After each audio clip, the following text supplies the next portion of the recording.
Welcome to the Waiting List podcast. Tell us a story. It's like many things you start building from scratch. And then I'm like, wait, I really do like watches because You've seen so many watches that makes you excited. I think I really do like watches. Yeah. I think it's a great way to see if you are a watch enthusiast. All right, welcome to the Waiting List podcast, where we welcome back Masaharu Wada from Hodinkee Japan. We had a great chat previously about Hodinkee's presence in Japan and also some cultural differences, which was really fascinating. But today, I'm really looking forward to hearing about your own personal watch journey. As usual, I'm joined by Lung Lung and Jacqueline. So my first question for you, Masa, is, how did you get into watches? A very original question. So in the previous episode, I talked that, I worked at the venture company for like first 2 years, and I spent my life at my office and sleeping, eating at my office, so like I was at the company almost like every day, like regardless of weekends. So did you have a girlfriend? Yeah, that's what I'm thinking. How can he have a girlfriend if he's just sleeping and eating in the office? I didn't have a girlfriend at the time. Yeah. Okay. That's probably why. I was just, at my office with engineers and like talking about geeky stuff. Can I ask, did you keep your toothbrush at the office? Yeah. He didn't brush his teeth. Oh my God. Downstairs, there was a gym. So I went there and, for shower and like everything. Wow. That's amazing. Yeah. It was you fit the typical Japanese salary man image in my head. It's not typical. It's not typical. Okay. So please continue. You were working your ass off, basically. Yeah. So my business, the business I was running, became, like one of the top in the industry. And like one day I was, I wondered like why I was like sleeping at my office, why I'm working like so hard. I check my bank account, like numbers go up, but I'm just staying at my office and eating, That's skia. why the number is going up. Yeah, it's free. Yeah. Like I eat, skia, gyudon every day. Mm. We don't even feel sorry for him. We're like, Yeah, dude, we it's so don't. lucky. Yeah. Eight slices. Yeah. Yeah. So I was wondering like why I'm working so hard, and then my boss at the time like suggested me to maybe you should get a car or like maybe watches, like to celebrate you're now top in the industry. And so I was like, okay, maybe I will buy a car. And then I looked for the Audi, and I thought maybe Audi TT is one of the good choice, because Japan is teeny tiny country, so that small car is nice. But then I figure out that I realized that I have no time to drive, because I'm always at the office, and I don't even go back to my house. Like I only go back for like changing my clothes. So it's ridiculous to rent a space for my car. Like It's unbelievable that you have so much hair. Yeah. Yeah. So I decided to buy a watch, and also around I bought my first watch in 2015, and that year my boss has promoted, and so he got Cartier's the Caribou de Cartier, you know that one, right? Yeah. So he got one, and he showed me. So that also encouraged me to get one. Okay, maybe watch is really cool, and also like even I'm at office, I can see it like every time, like I look at my wrist. So okay, this is good. Like it can be trophy that I can wear.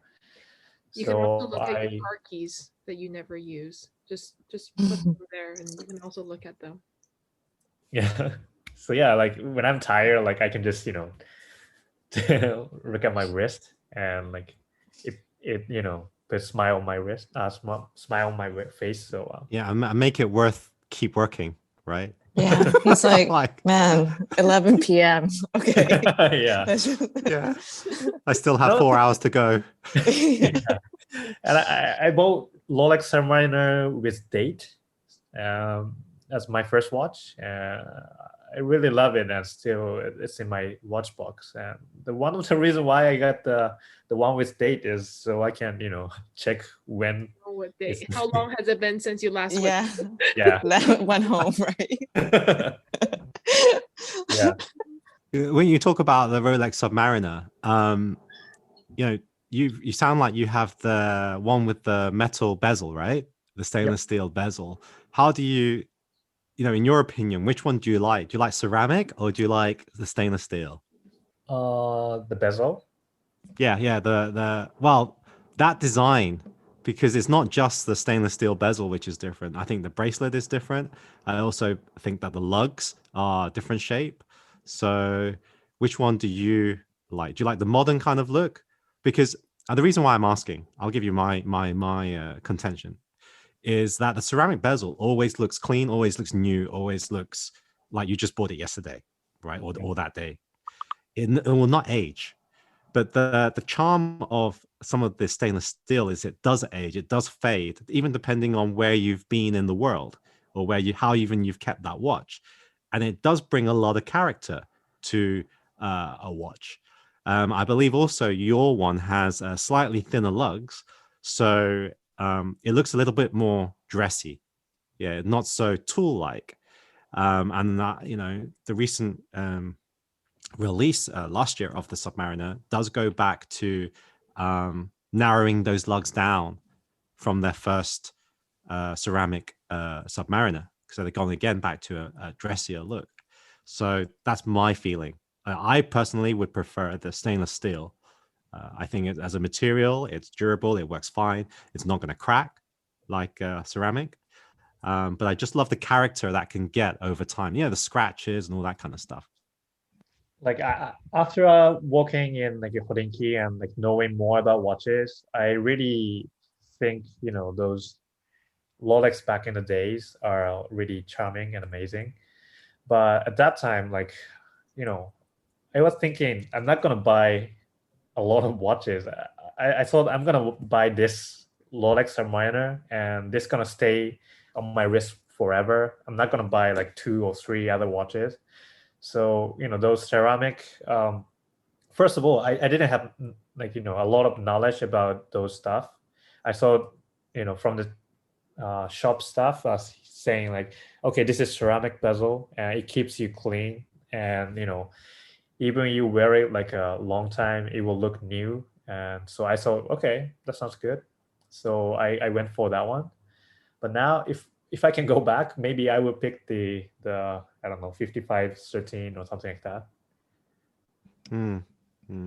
But what other watches were you considering aside from the Rolex? Because you said that your boss had the Cartier, so obviously didn't go for a Cartier. But was that something you were considering as well? So I had 3 watches in my mind. The one is Bulgari Octo, not Finissimo, but Octo, and also Rolex Daytona. I tried Octo, but it didn't fit on my wrist simply. And Daytona was really cool, but I thought it's ridiculous to spend over 1 million yen on the first watch. I thought it's crazy. And also Daytona weighs lighter than Submariner, right? So I felt like when I put Submariner on my wrist, I feel like, okay, I'm wearing something really like special. I felt that way. So yeah, I didn't go for Daytona, I didn't go for Bulgari, but that's why I picked Submariner. Okay. I think when you said that your first watch was the Submariner, and you made it very clear, you said, and it's the one with the date. I think some listeners would have probably in their head said, no, you need to go for the no date, right? So my next question is, if you had your time back, would you still go for the date version or would you kill the date? And I say that because Hodinkee, they love killing the date. Yeah, but I think Submariner with date is, I don't think their design is bad. I think it's really useful. And at that time, like I needed the date to, like suddenly wake up in the middle of night and realize like what time I could see with the loom and I could see which date. What? Okay. Because I also know actually after working these stupid hours, you were also going down to Roppongi to DJ, right? Yeah, and Shibuya. My office was in Shibuya, and Okay. like yeah, on weekends, like I did, if I had the chance or like time to go out. Yeah. So So you really weren't sleeping. You would leave the office yeah, and like go to DJ. only a few hours, like, but I was okay. I was really young.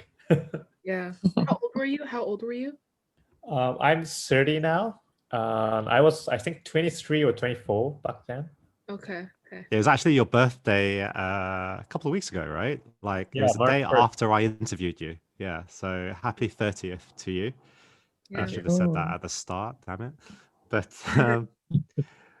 which pieces are to you the most special in your collection and why? So I have like all my watches are really special. So it's really difficult to get like one. So I will make it two. So first one is the Rolex Daytona with two-tone Daytona, the modern Rolex. The reason why is I got it as a birthday gift from my dad. Like my dad and I were not so close to each other before, but like since we found out that we are both watch guys, like before I only meet him once or twice a year, but now like I'm meeting him like every month to talk about watches. Oh my God, that's amazing.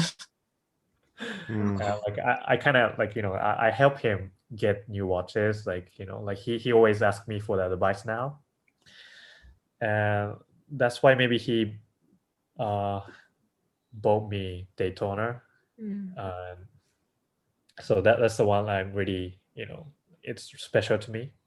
That watch connected like my dad and myself. Mm. And also the next one is Audemars Piguet Royal Oak 15500 ST with gray dial. I got it to celebrate myself joining Hodinkee. Hodinkee's color is the theme color is gray, so I went for the gray dial. Mm. I got it from Ginza Boutique, and I got married last year. And it's because of me, but my wife is also into watches now. Wow. She has this, little Instagram account, Tokyo Watch Girl. Oh my God, that's her? Yeah, Yeah. that's her. Yeah. She's so pretty. I have to, yeah. Well, what are you trying to say? That Masa's not good enough? No, no, we're not actually. Tell your wife to block Dan and be careful of this guy who's gonna be like, oh, hi there. Messaging has already Yeah, yeah. started. Watch Girl Tokyo. Oh, yeah, Watch Girl Tokyo, yeah. Hmm. So, yeah. And like she bought her first, good watch. I mean, the, big watch. Mhm. Audemars Piguet Royal Oak. She bought the blue dial one, a little bit vintage, like 1990s. Oh my God, I see Royal it Oak. with Yeah. the diamond indices. And Yeah. then Yeah. guys, couple watches. Oh yeah. Yeah. So she never bought her expensive thing, Mhm. and that was first thing that she bought, like something like really expensive.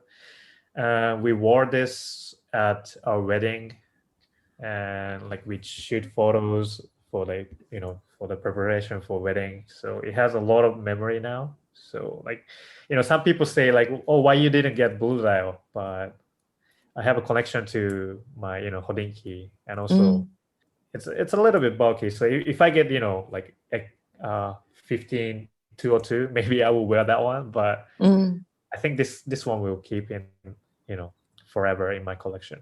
Mm. Yeah, well, as people get older, it's sometimes they get fatter, so maybe the size won't be such a problem when you're older. Yeah. But those are two great watches and two great stories to go with those watches. Even I'm very touched by that. Yeah. Yeah. You mentioned your relationship with your father not being that close. Is that a cultural thing, or is it something else? Maybe it's a little bit of cultural thing because I'm the oldest brother in the family. So, I have to be the guy who continues the, Wada family. So usually father is really, strict with the oldest brother, so oldest son. So maybe that was one of the reasons why. Yeah, like I was a little bit scared of my dad, like when I was in high school. But university, like we were not close to each other. Like I didn't see him like a year and a half, but I was okay.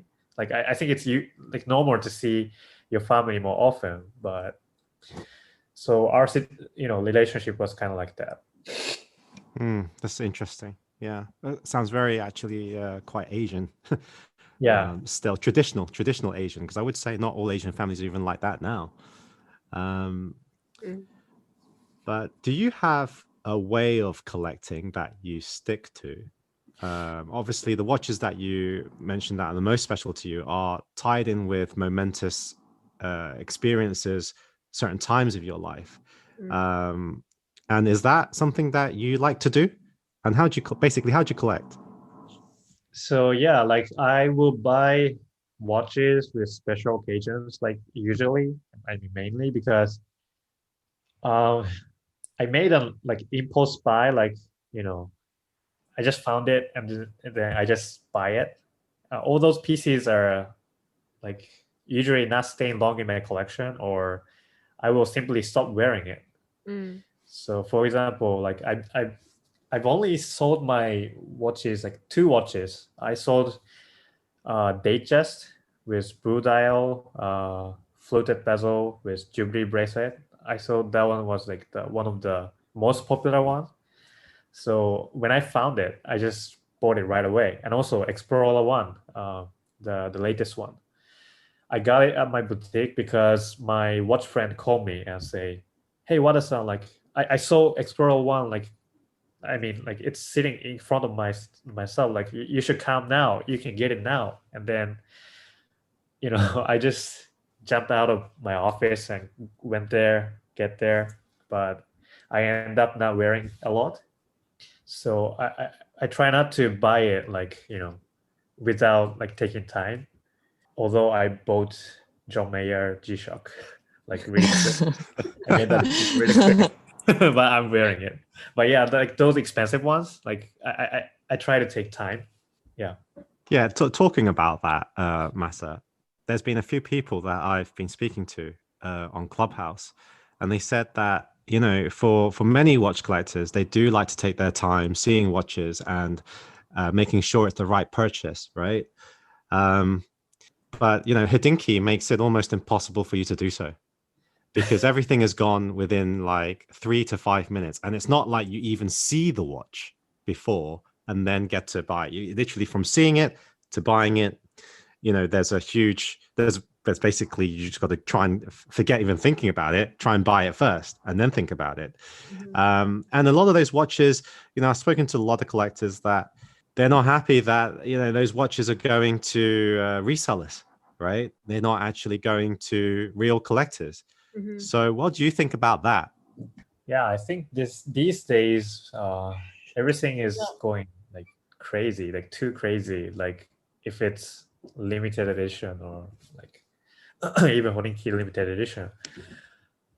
In Japan, like also like sneakers, like Nike sneakers, and like everything goes really high. Even like G-Shock with like a One Piece collaboration or Dragon Ball collaboration, everything go like that way.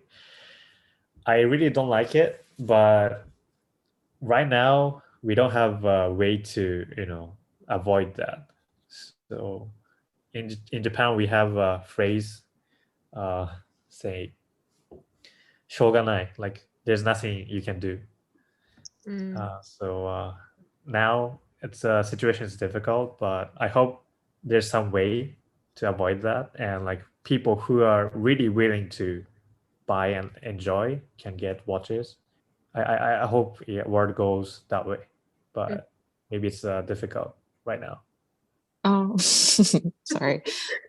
This might be a little bit off topic, but I'm really curious why watches always have a limited edition for Japan.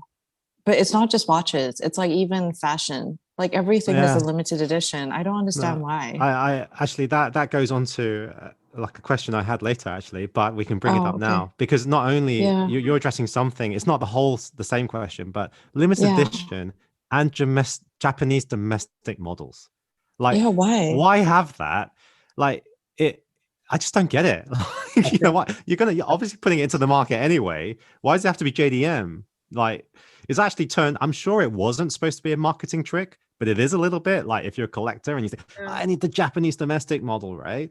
But even the Japanese one is always nicer though. Yeah, why? Exactly. So. Why do you not make the good one and push it out to the rest of the world? Like, I can speak to this a little bit on sneakers. So I used to be a really big like geek for Nike SB, and they used to make a lot of cool additions with like in collabs. For example, they made a 3 Bears edition for Nike SB. So Baby Bear is the Dunk Low, and then the Mama Bear is the mid, and then the Papa Bear is the Dunk High. And when I was in the process of searching for this pack, they made it in collaboration with Medicom Toys. So the pairs that came from Japan had this special little hang tag. It's nothing, all the shoes are the same, the toys are the same, but because the shoes that came out of Japan had this special little black and white tag on them that fetched premiums in the after sales market. And that's why everyone wanted them. And then I started to realize that not just that was the model that made me realize of the hang tag, but then later on, I noticed that all the Nike SB shoes that came out of Japan had this special little hang tag. And that little tag spoke a lot about the condition of the shoe, as if these who were coming out of Japan were superior than their counterparts made in Mexico or Canada. So that always made me realize why these limited editions or pieces that came out of Japan in the after sales market were deemed superior for some reason. I mean, just before Masa answers the question, when I first went to Japan, one of the biggest, apart from the toilets that spray water, that I thought, wow, what is this? Yeah, let me press every button and then make the whole room wet. I was like, 7-Eleven, Kit Kat, that chocolate wafer biscuit. And I was thinking, why are there so many flavors? like unbelievable. There's like a matcha flavor, strawberry flavor, like so many different flavors. Why do they not bring this out in England? Like I only get to eat one type of Kit Kat, right? Like this is amazing. And even the Coca-Cola bottles, forget the taste. They had lots of different bottles that were like mini version, cute version, all this kind of different version. Like I just felt like, why is this not rolled out to the rest of the world? Not that you guys make Coca-Cola, but Japanese sodas. So like you're the one country with white peach flavored sodas. Those, if you go to like Dover Street Market in LA, those sell for like $40 a bottle. I'm not kidding. But they're white flavored. So what's your answer, Masa? So I think this is also one of the, related to Japanese culture. Um, First of all, we love limited edition. We love limited time only. So, Okay. in Japan, we have 4 seasons, right? And so we appreciate the thing that relates it to the season. So, for example, Hanami, cherry Okay. blossom, like Yes. Mhm. so, cherry blossom, those cherry blossom trees are really beautiful, but it ends really quickly. So, there is the level of the ephemeral. Is that right word to say? Yeah, yeah. So, like, we love those things. So, like Danielson said, like, if you go to convenience store, like, if you like keep going like every day, like, you realize like once a week there's a new thing, Mhm. like new flavor, new version, or like Mhm.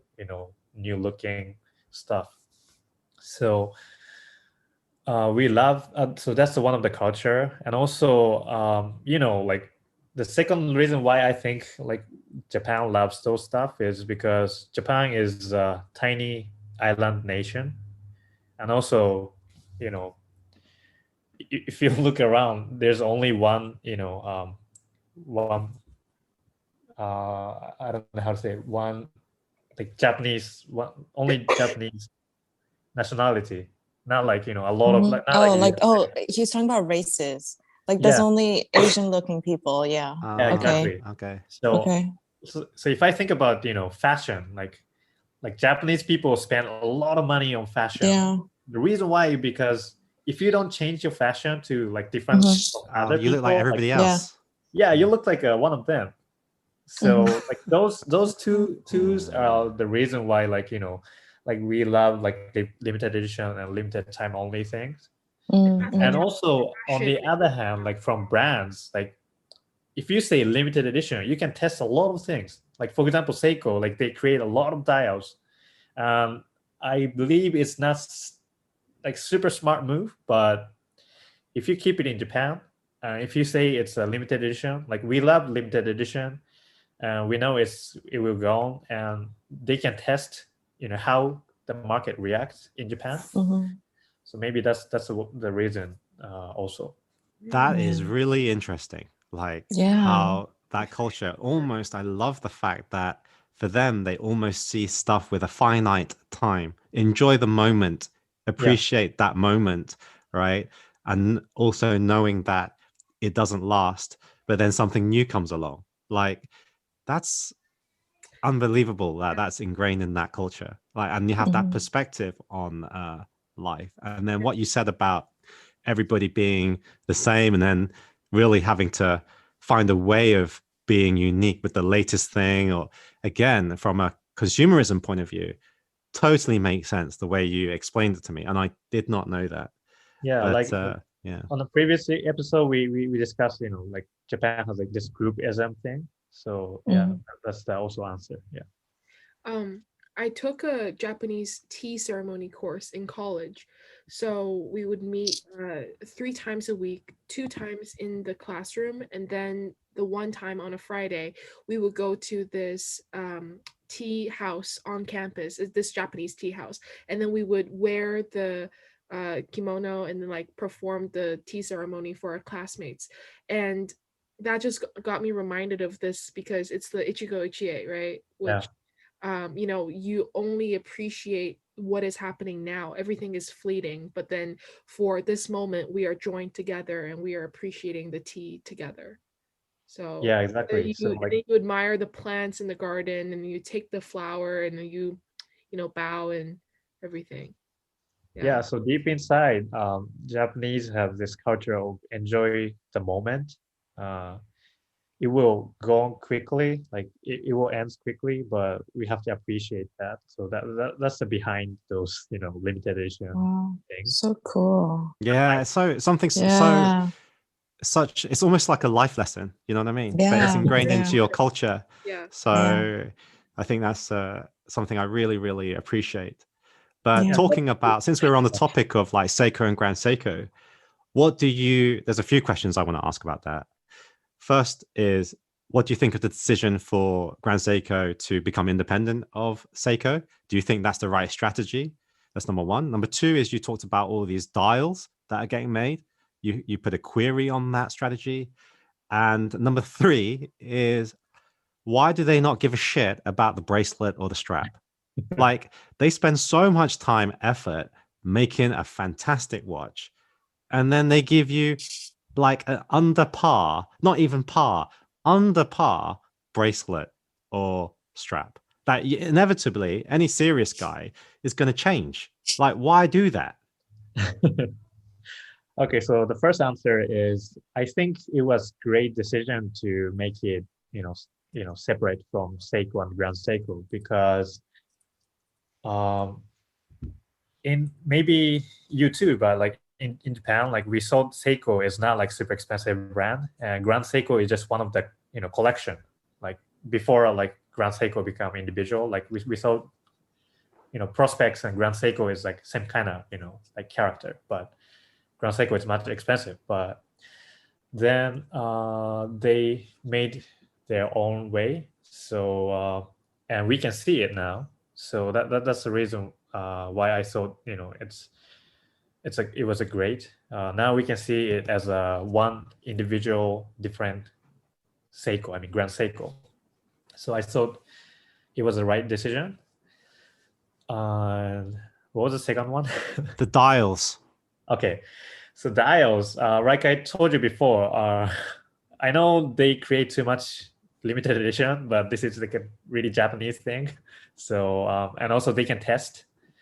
So I think it's okay. But if you want to be like maybe like a Lange or like Patek, they're producing too much, and maybe they should concentrate on a few dials maybe. But in my mind, like maybe they don't want to go for like a Patek or Lange, but maybe they want to be like a Rolex or Omega that produce a lot of watches a year and a lot of collection. Not too much like a Grand Seiko, but a lot of collections. And then when it comes to that, I know that they have a lot of skillful like shokunin create watches, those beautiful dials. But one more thing we need for Japanese watch brands, maybe storytelling. That's something else I wanted to touch on. Like, Japanese storytelling is not quite the same as Swiss storytelling, is it? Yeah. You guys just don't like shouting about stuff. You don't like telling people, right? So yeah, exactly. So this is also Japanese culture. Like, there's a word in Japanese, anmoku no ryokai. So it's like how do you explain? It's like a unspoken agreement, like not telling, but you understand. Like you don't say it, but you feed it and you understand. That's one of the Japanese culture. Like you don't say out loud, like, hey, this is this and this is this. Like you understand by like looking at it or like saying it. So that's why maybe Japanese brands in general are not so good at telling their stories. Do you think that will change as things, as they try and attack the market? Do they have to try and think of, because watches, it's not like a necessity anymore, and you need that emotional attachment now to buy. Yes, you can have that appreciation of craftsmanship, but do you think that they're going to have to market slightly different? So the one of the the greatest decision they made was, I told you, they separated, and so now they have Grand Seiko USA, and now people from USA, maybe it's much skillful with telling the story. So Grand Seiko can learn from USA how to tell the story, how to be like brands, like the brands they are trying to become. And so my opinion is maybe Grand Seiko will get bigger and bigger outside of Japan, and then they will import it back into Japan, and then maybe Japanese people will appreciate more about Grand Seiko. They are appreciating Grand Seiko now too, but they will be more, like enjoy what they will do. Right. Just going back to your collection, do you think that, vintage watch culture is also very prominent in Japanese watch collecting? Do you think that you will go along this route eventually as well? Since we have a new member in Hodinkee Japan, who is Sato-san, he used to work for Watch Magazine in 15 years. He was one of the person who did Low Beat, the vintage watch magazine called Low Beat. Low Beat, yeah, that's one of the most famous and popular vintage watch magazine. So now I have a sensei in my office, so maybe I can learn from him. And yeah, vintage watches are very interesting. Those Rolex are very expensive, but I can still dig into other watch brands like so I think I will. What's on your mind right now? Like if you were to get a vintage piece, what would you get?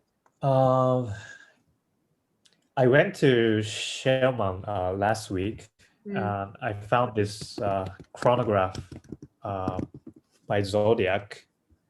It was really interesting in terms of design. Like when I try to buy watches, I don't like start research right away. I just go to the shop and then see if there's something like special to me. Like so. Zodiac might be not like super like famous brand like a Patek or like Rolex, but I thought it just design was really nice. So maybe I would like start like that. That's really dangerous because you could just go into any store and see anything. You're going to find something that you like, and then you're going to research it. Like you might as well just think that you are going to buy something. Yeah. But also, I wanted to know, what do Japanese people think of Grand Seiko and Seiko? Like, how do they see those brands? So Seiko is like, super affordable watches, I think in their mind. And also Grand Seiko now is getting, I think there was an episode of Hodinkee Radio talk about how grand Seiko is episode. But now like people think in Japan, like people who knows about Grand Seiko before thinks that Grand Seiko is going too high. Right, yeah. But people who understand that and people who are new thinks that Grand Seiko is not luxury brands yet, but they believe they can become a luxury brands in the future. Okay, so you guys don't even see Grand Seiko right now as potentially a luxury brand. I don't think because many people would say it's a luxury brand. Yeah, especially in the States and Yeah, Grand Seiko, it was expensive. Like it's really difficult to define luxury and expensive. What's the difference and like that kind of stuff. Like, yes, it's expensive now, like getting it expensive, but this is my something that I can't find the answer yet, is what is luxury. It's the thing that I'm like searching every day. What do you guys think? I was actually going to ask you that question. Like, what is the difference between luxury and expensive? I think something can be, well, I always think luxury is something that you don't need for a start. So you can have a car or something that you need, and it can be very expensive, right? It can be, cost you a lot of money. Even a cheap car costs a lot of money, right? But something that is luxury probably is something that you don't need, and then of a certain quality that you pay for. And then increasingly, I feel it's also something that hits certain emotions in the person that's buying it. Something like this. But I agree, not that easy to define. How about you guys? I would say it's the same. So luxury is something that you don't need. But then I think with luxury and expensive. So luxury is more like how it's something out of the norm for your lifestyle. So it's not so much the price. So it could be like if you're a mother that has a newborn, it's a luxury to even go to the cafe or like to work out because they have to take care of the baby like all the time. So the thing could be free, but so it has to be very specific to your lifestyle. Like what is something that you used to be able to do and you can't do anymore. And then expensive is just something that is out of your budget. And I was also thinking, it's really funny because if you look at Japan, right, it's one of those countries where I think they will spend a lot of money on food, like really expensive food, and think that it's worth it. And even groceries, the groceries are actually really expensive, but they think it's worth it. So they will think it's worth buying like a little bit of fruit, but the fruit is like high quality. Yeah. Whereas in Asia, that's like unheard of. This Yeah. is what I realized. And even the way, if you look at what, like the money they spend on clothes and on like denim in Asia is like you buy the cheapest denim, but they spend like that denim is like so next level premium and like designer, right? So this is what I've always thought. Japan is like so different in terms of what they consider like luxury or what is worth it as compared to the rest of the world. Yeah. So would you say luxury doesn't have to be expensive?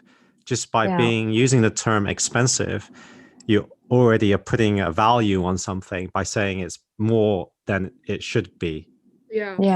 Yeah. I also think like excessively expensive versus treating something as excessively as like a luxury, there's a difference there because price is I guess you can set your price differently based on the person, but then I was going to say like you can prioritize what is treated as a luxury, right? Like if you view something, if you prioritize it, whether it's emotionally or whatever, if it means to you that much, to other people this might be considered as a luxury, but to you it's just more of a necessity, because you value it so highly on an emotional level or a spiritual level, whatever.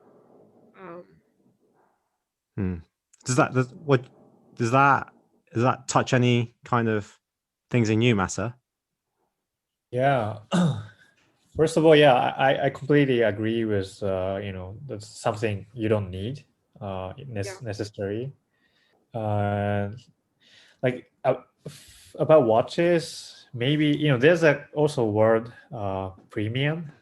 So so it's something more than premium is luxury.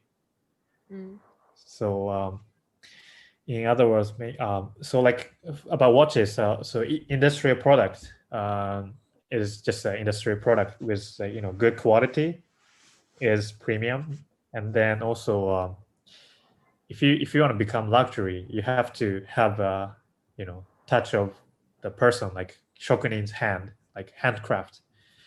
So for the thing, maybe like those stuff is luxury. So like something take care with someone's hand, like and created really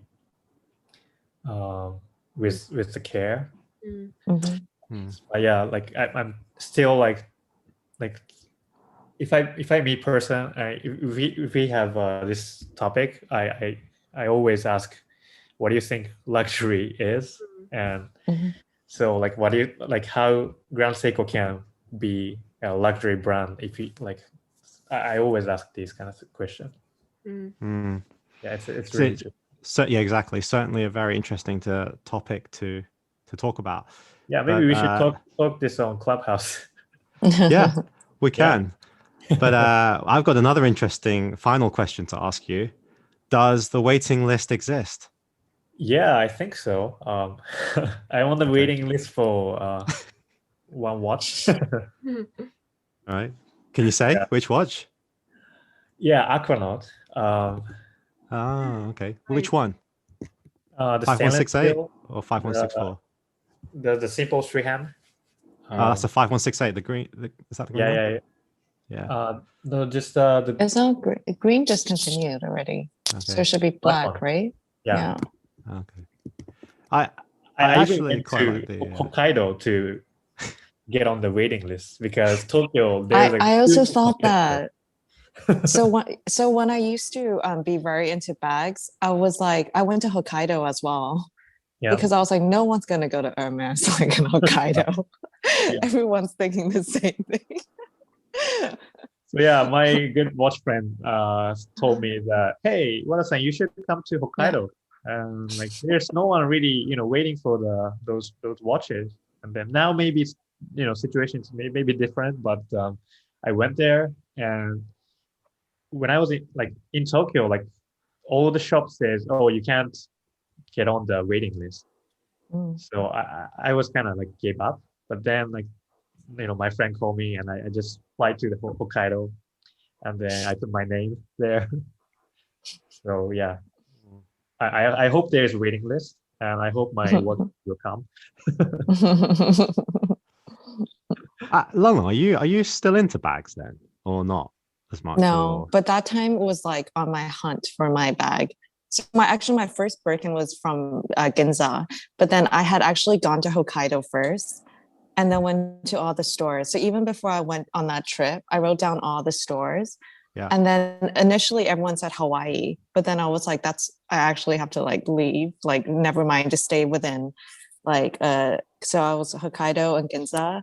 And then I was going to try Kyoto as well. But in the end, I got it in Ginza because after I went to every single store, everyone said no, obviously, right? On the last day before I left, I just told them this whole story. Like, I'm not even lying. I literally went to every store and I showed them my list. So they felt so bad for me. So they're like, okay, like this one here. Yeah. oh wow. Yeah. But doesn't that prove that there is necessarily no waiting list then?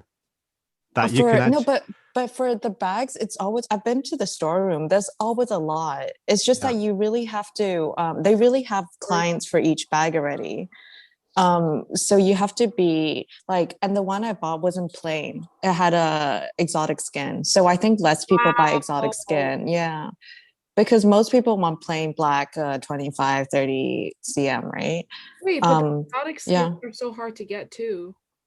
It is. And but I don't I know. would So say I think those it's are harder yeah. to get. But you know what I think as well? I think especially with Japan and Singapore, right? Japan is very good with people who live in Singapore. So with Richard Mille as well. A lot of the Singaporeans buy the Richard Milles in Japan because I think they really trust that. Okay, just for the watch, Singapore people will fly over just to pick it up. So the relationship will actually last for years. So a lot of my friends who buy Birkins, their like SA is also in Ginza. So I think they just believe like, okay, Singaporean people are so bored, they really would just fly for one thing. Yeah.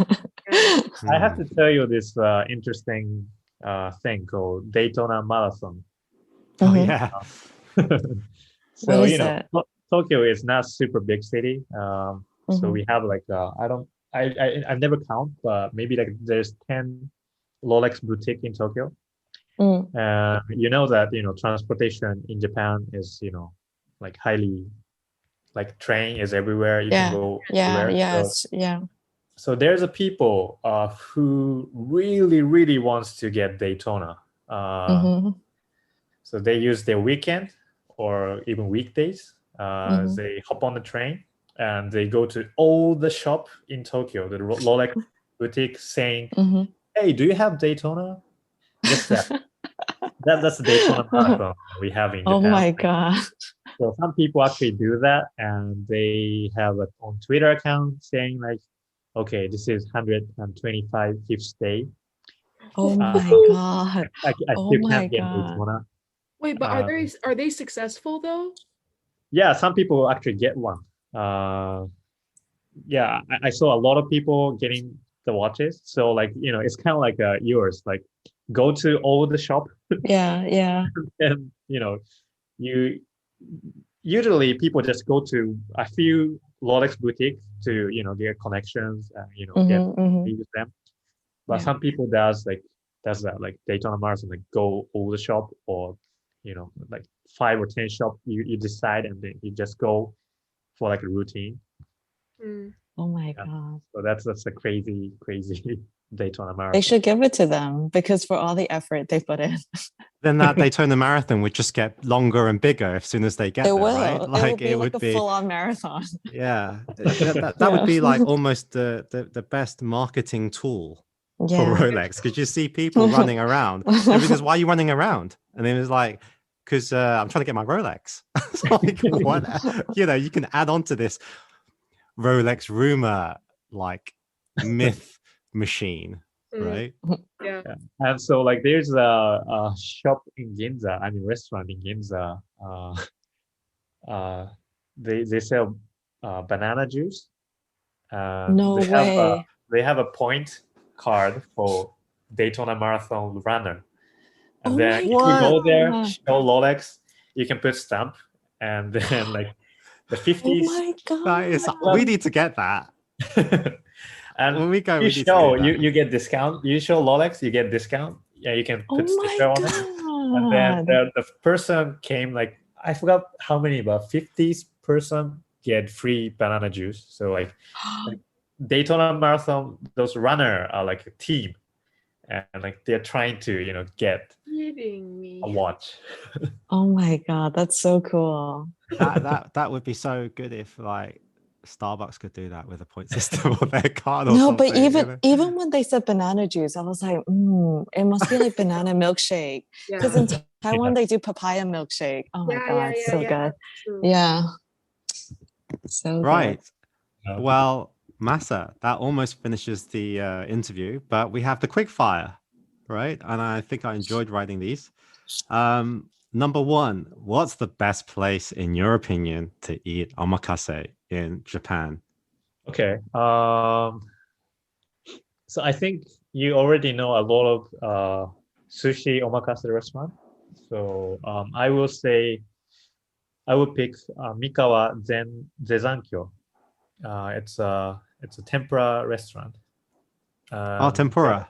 Yeah, and they only have omakase menu. And Okay. what's special is about the shop is the owner Tetsuya-san is people call him living legend of tempura. So Oh my Oh, God. that sounds the great, thing man. That sounds great. Oh, it's getting my hairs on my back. So yeah. My next question is like, can you jump the queue using your Hodinkee Media Pass, like on booking the restaurant? I don't think so. You just simply have to call him, get reservation. You have to call him. Like, is there a waiting list for his? There must be, right? Must be. Yeah, but like I went there a few years ago, and like I don't think I waited too long. But please let me know if you're coming to Tokyo, I will book the place. So I've been watching. I've been watching this stuff about food in Japan, and there is this special chicken meat.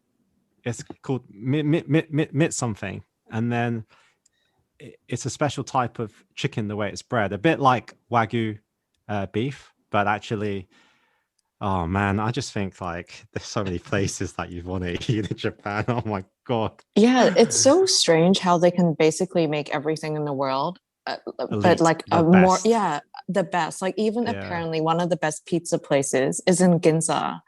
So best bread, pizza, like everything. Yeah, it's so funny, like when we go to Japan and we give Masa the list of the places we want to go to, it's just not even going to be like watch places. It's going to be like, 100 restaurants. Yeah, 100 restaurants that we need to get to. Like, but I mean, do you even care about omakase or this kind of stuff as much as we do? Like, or to you, is it just like, it's nice, but like, or do you think we're just crazy? I think omakase is, like, I think I myself is, like, not professional for food. So I think omakase is a great way to enjoy, the restaurant, like also the, chefs, like what's the best season, because, like I told you before, that we have 4 seasons and we enjoy the specific thing in specific season. So if you know a lot about food, it's good. But omakase is one of the best way to enjoy food in Japan, I think. So, but I think Japanese people are not too crazy about omakase like like you guys are saying. No, but like, to be honest, I can only speak for like Singapore. You can never get a true omakase experience here. The way they define omakase is like they never change the menu, first of all, and they never really let you eat. You know how at the end of the meal they you can just, from the menu and how the menu is created, you're supposed to learn about the chef style, what's in season, whatever. Singapore's not like that. So it's just really expensive. And then at the end, even if you're hungry, it doesn't matter. You just pay extra. Like you have to pay extra. And it's not supposed to be like that. I see. So it's a really bad experience. Huh? To pay extra to get more food? Yeah, per piece. So they will even tell you. And then it's so funny because you're actually talking to the chef the whole meal, right? Yeah. But it's such an awkward thing because it comes to money. So you're telling the chef, oh, can I have another piece? But then you have to wait for the waitress to come and tell you another piece is how much. Do you want another one? Yeah. So it's really strange. Yeah. Yeah, that sounds really strange. Yeah. That's really interesting though, because they're still run by Japanese, aren't they?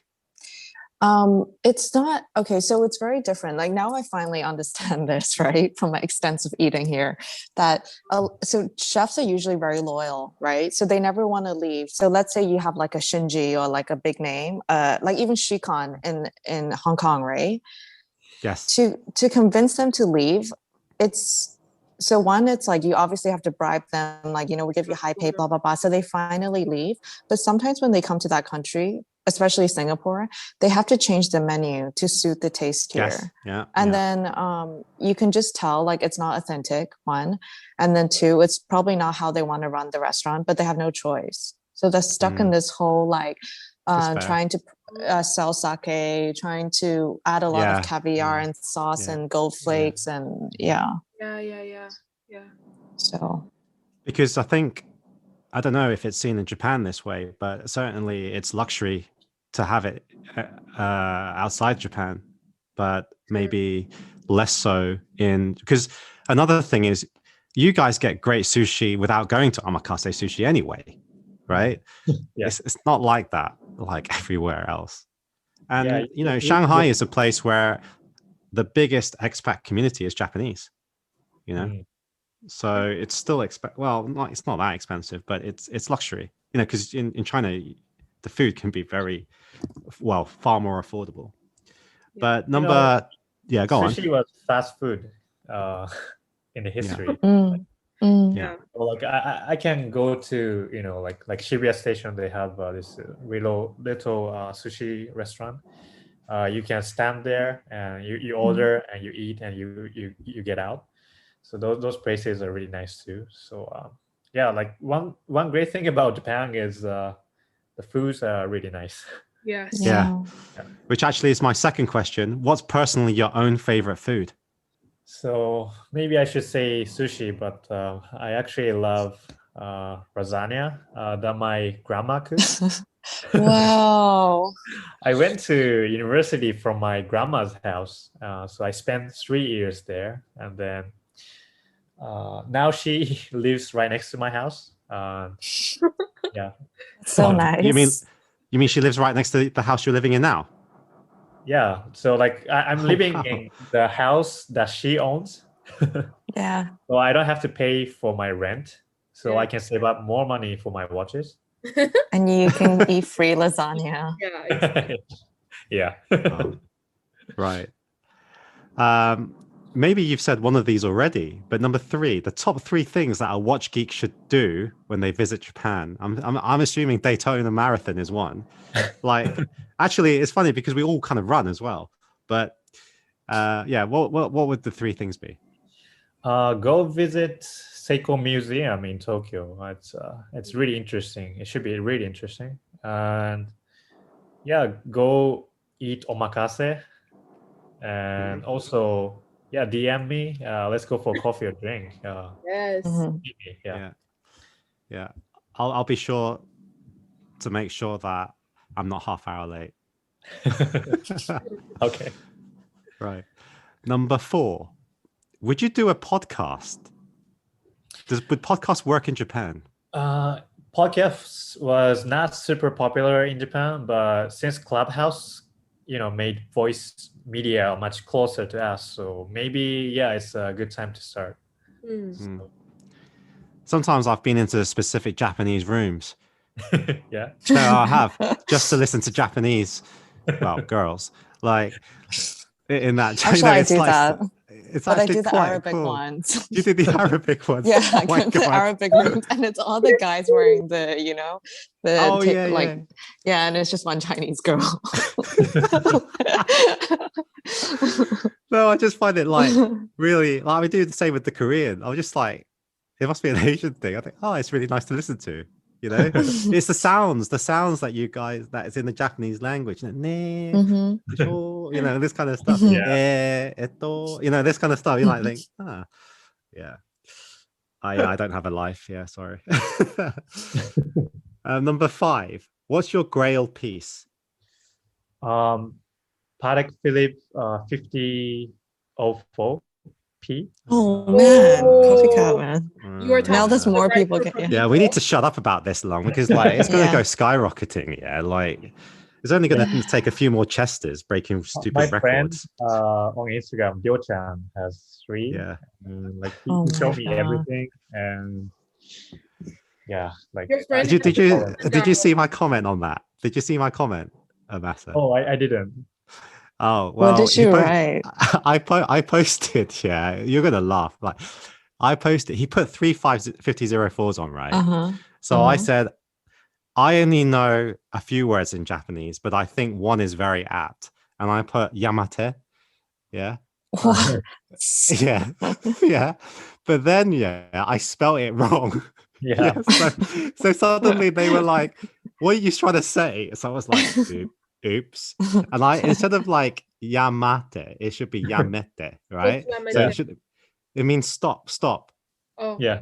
Yeah, but it's funny if people will know why I know that, right? So I'm not going to say why. But yeah, made an absolute fool out of myself. Good one. Yeah, nice. Right, what's the most ugly watch you've seen? So this is really difficult one, but I recently found the I didn't even know about this brand. The brand name is Uranus or Uranus. Uranus. Uranus. What? Uranus. Uranus. Yeah, that's Uranus. Yeah. Wait, what? Wait, let me see. A brand is called Uranus. Masa-san, do you know what that means? Uranus. Yeah, it's a planet. Wow, Yeah, it's the so ugly. Wait, but the calculator LED watch. Can you explain It is to so Masa-san what does ugly. Uranus means? Well, why don't you go and explain? Well, first of all, Masa-san, do you know what it means? Is it like a planet? It is actually a planet. It you is a know? It's a planet, planet. You're right. Okay, let's just leave it like that. It means, yeah. But this watch is so ugly. It can't be real. But yeah, I don't say like this is ugly watch or like that. But this one, the calculator LED watch is something very special. It has a lot of button for the Yes. calculation. A lot of bottom, did you say? Buttons. Oh, Buttons. buttons. Buttons. Right. All right, I thought he was making a pun there. Yeah, me too. So ugly. But I will say, Masa, that Ice Link is pretty bad. Right. But Check this is out Ice uglier. Link. Yeah, but I'm sure it's Dude, nowhere this is near the price of the Ice Links. Ice links. Ice link. Yeah. But Icelink at one point was popular. That's the thing. Like people actually bought it. Yeah, You know? unbelievable. Unbelievable. Oh, you can track like 6 different time zone, right? Yeah, I can totally. yeah. It's that one. Yeah, it's that one. Yeah. Right. Anyway, I'll need to wrap this up. Number 7. If your house was on fire, which watch would you go back and get? Only one. So it's probably like the 2 memorable ones that you're gonna have to pick. Which one? But I will probably pick my grandfather's Rolex Oh. 1500, which he got it back in the 1960s. At the time, like no one could travel freely in Japan. He went to Germany. He lived there a few years, and then at that time he went to Zurich, Switzerland, Mm. to get the watch. And he's already gone. My father is still there, so maybe he had a chance to give me another Daytona, but my grandpa is gone. So That was a really nice message, then suddenly turned sour. I'm just kidding, but yeah. So my grandfather's watch is something special to my dad and my grandma, and also me. So I will go pick that one. It's interesting, like because you mentioned 1960. I'm actually reading a book called Pachinko, right? Yep. It's about Koreans living in Japan at the exact same time as you're talking about, and it paints a really graphic picture of what Japan was like at the time, and also before, and it will go on after, but I haven't got there yet. Okay, number 8. What's the most amazing piece you've actually seen in person? You've held in your hands? Maybe I went to auction preview. I forgot. Maybe that was Christie's. I forgot, but I saw this Patek Philippe perpetual calendar chronograph 1518. So since I'm huge fan of 5004, I saw 1518 was like one of the most beautiful watch. Very small. Yeah, and I have small wrist, so It's perfect. Okay. Yeah, it's a perfect. Right. I'll wait for you to get that and show me. Okay, number 9. It's been a long time since we've asked this one, but one life quote that you abide by. So like I really love manga. So this is the phrase: when you give up, that's when the game is over. So I love that one. Slam Dunk. Oh, is Oh, that I Slam love Dunk? Slam Dunk. Yeah, Andai Sensei told the team. So this is the quote. If I want to do it, like I should never give up. Yeah, when you give up, that's when the game is over. That's the one. Yeah. I love Slam Dunk. I just have to say, number 5 and number 7 are quite hot. The cartoon characters. The last question, the last one is actually, I'm going to give it back to you to let you ask a question. Yeah, what I wanted to ask was, like, did you find like anything interesting for the Japanese watch, culture? What's the most interesting thing? From interviewing you, Yeah. the most interesting thing I've learned is that Japanese culture of enjoying the moment and how ingrained that is in the culture and the philosophies in their mind, right? And how beautiful that is. Like, I didn't know that. I didn't have an appreciation of that. And how that then manifests itself even into product lines. That suddenly made a lot of sense. And I think people listening to the podcast will also suddenly understand the whole idea of limited editions, the dials, the JDM a lot more. I didn't know that. So that for me was the most eye-opening thing. I kind of like went first, so like I don't know if it's the same for the girls.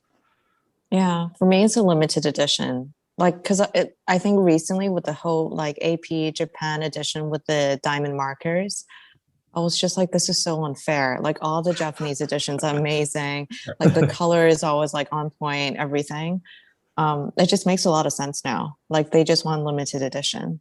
Yeah. And then for me, it's about well, the discreet way that Japanese collectors collect, how it's a big community, but it's more special because not everyone can get in, and then once you are a part of the group, you really show every detail and every like knowledge point about, be it reference points or whatnot. So that sense of community that I probably will have never be able to be a part of, but then just how humble and discreet everyone is. Yeah. I don't. Oh, I just see these photos of Japanese collectors on Instagram, and they're always eating good food and drinking good wine. And they always have Yeah. watches in front of them. I'm like, yeah, that's the club, you know. But it's like you don't know who they are, and they only post it. You don't know their faces. You don't know what they look like, which is so different from American collectors. You know. mm, Yeah. yeah.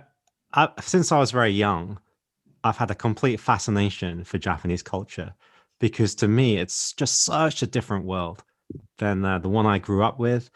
And, Hong Kong is certainly not Japan. I used to have a Japanese girlfriend. I went there and it was like, oh my God, like never seen anything like it.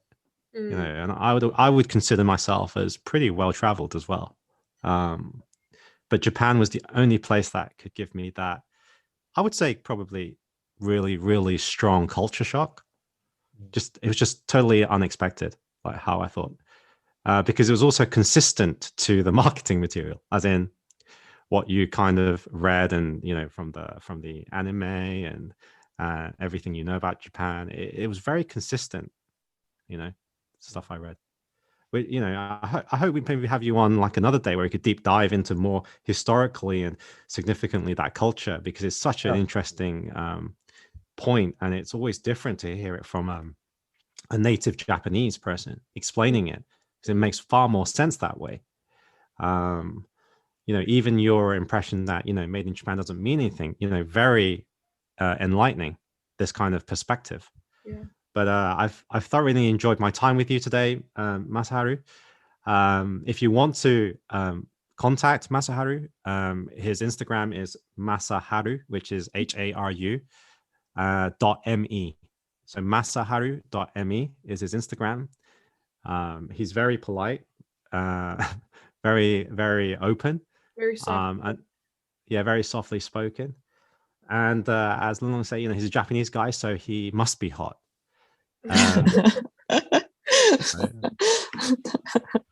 So I just see a bunch of DMs now messaging Long say, do you know I'm Japanese, by the way? Right. So like I said, it's been a pleasure, and thank you for your time. I hope to speak to you soon. I said, take care. Yeah, thank Bye-bye. you. Bye. Thank you for tuning in to the Waiting List podcast. Hit the subscribe button and the next episode will come straight to your phone as soon as it's ready. Whilst I'm here, please remember to leave a nice review and follow us on Instagram at the Waiting List podcast.